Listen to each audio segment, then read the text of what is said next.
नेतृत्व किया। ताराबाई एक योग्य प्रशासक सिद्ध हुई।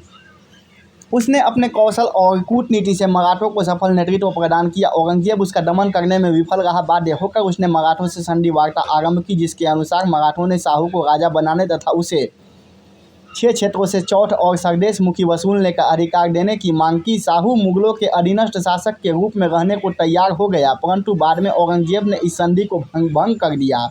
अतः दोनों के मध्य युद्ध जारी रहा।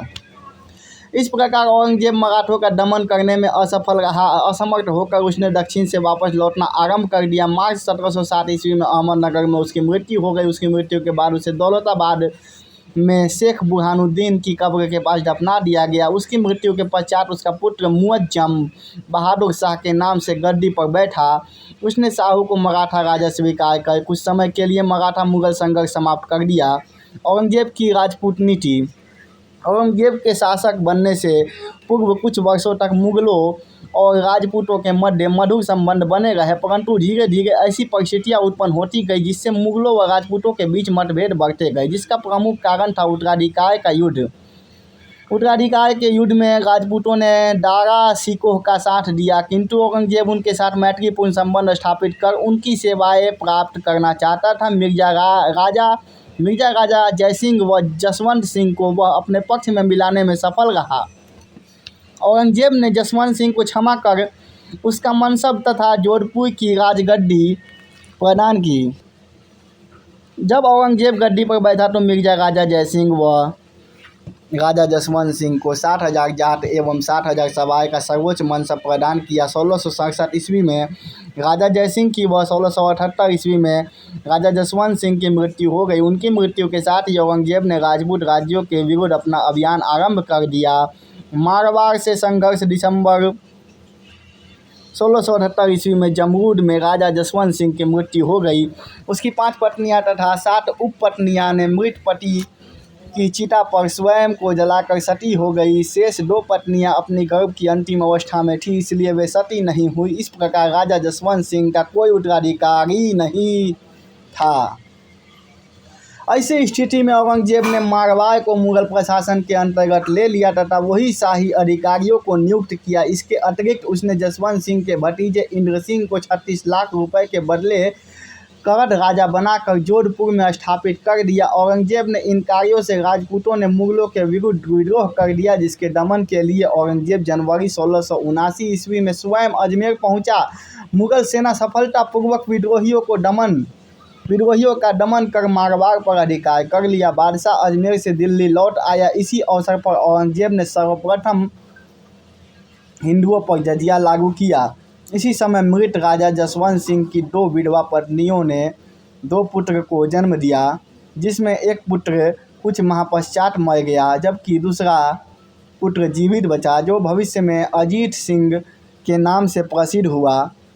बादशाह के आदेश से जसवंत के परिवार को 1679 ईस्वी में दिल्ली लाया गया। दरबार में ही उसके पालन पोषण की व्यवस्था की गई। जसवंत सिंह का सेनापति दुर्गादास राठौर ने औरंगजेब से अजीत सिंह को उसके पिता का वास्तविक उत्तराधिकारी के रूप में मान्यता देने तथा जोधपुर का राजा घोषित करने की प्रार्थना की, किंतु औरंगजेब इसके लिए तैयार नहीं हुआ। जसवंत की सेवाओं को ध्यान में रखकर उसने शिशु अमर सिंह की परवरिश की व्यवस्था की तथा यह आश्वासन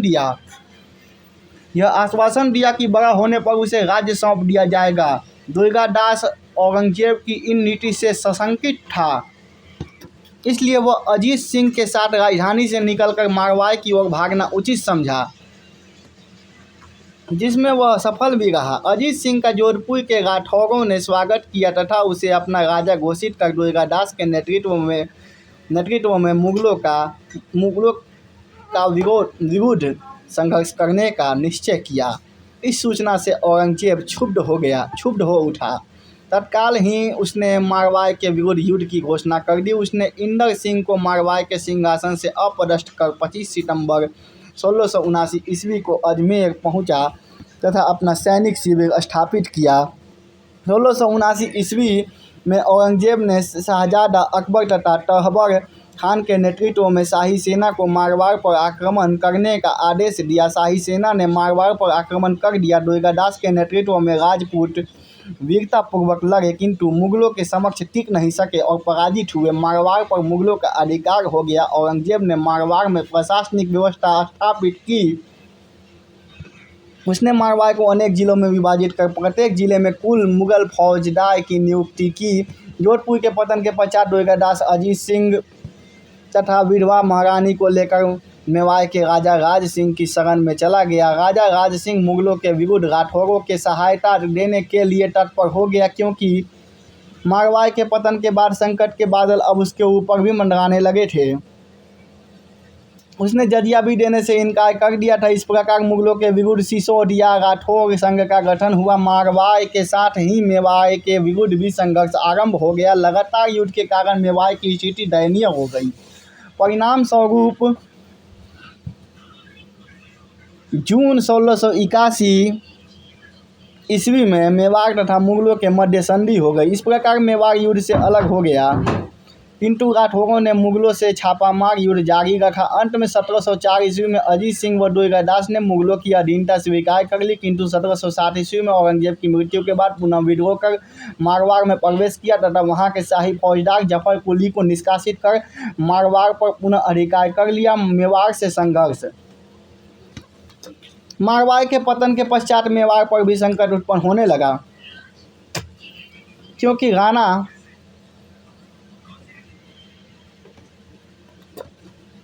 राज सिंह ने अजीत सिंह को शरण देकर